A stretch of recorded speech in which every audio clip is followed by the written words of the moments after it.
In today's video, I'm going to teach you how to generate unlimited AI images for free with Meta AI. Whether you're an artist looking to expand your creative toolkit or simply curious about the potential of AI-generated artwork, this guide will walk you through each step to get started. First, you'll need to sign into Meta AI either through the website or the app. Once logged in, navigate to the image generation tool. It's the hub where all the magic happens, and you'll find it straightforward to access once you're within the Meta AI environment. Next, it's time to unleash your creativity. To prompt the AI, you'll need to enter a text description of the image you want to generate.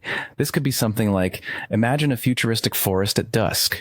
Be as imaginative and descriptive as you like, as this helps the AI understand what you're envisioning.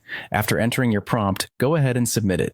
If the availability is on your side, the tool should generate a batch of images for you. Users have reported that the web version can provide up to 4 images per prompt, which gives you a variety to choose from based on your input. As you dive into the image generation process, keep in mind that accessibility can sometimes vary by region. Some users have found certain features unavailable, depending on where they are. This is usually due to the rollout of Meta AI not being fully completed in all areas.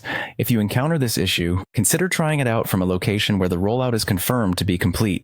Once you get those images you adore, make sure you save or download them promptly. This step is crucial because the images might not be recoverable if there's a limit on the number of images you can generate within a session or day, and you'll want to keep your favorites safe and sound. Speaking of limits, it's good to be aware that certain restrictions might apply, such as daily or session limits on image generation. If you find yourself running into these barriers, don't panic. Simply wait it out until the limits reset. Alternatively, you might want to check if there's a paid upgrade available that can unlock higher usage thresholds depending on your needs. By following these instructions, you'll be able to harness the power of Meta AI to generate unique and unlimited AI images for free, up to the available limits of the service. Each step, from logging in to refining your prompts and saving your creations, offers a seamless experience that can very well expand your creative horizons. So go ahead, dive in, and watch as your digital canvases come to life with the help of AI technology.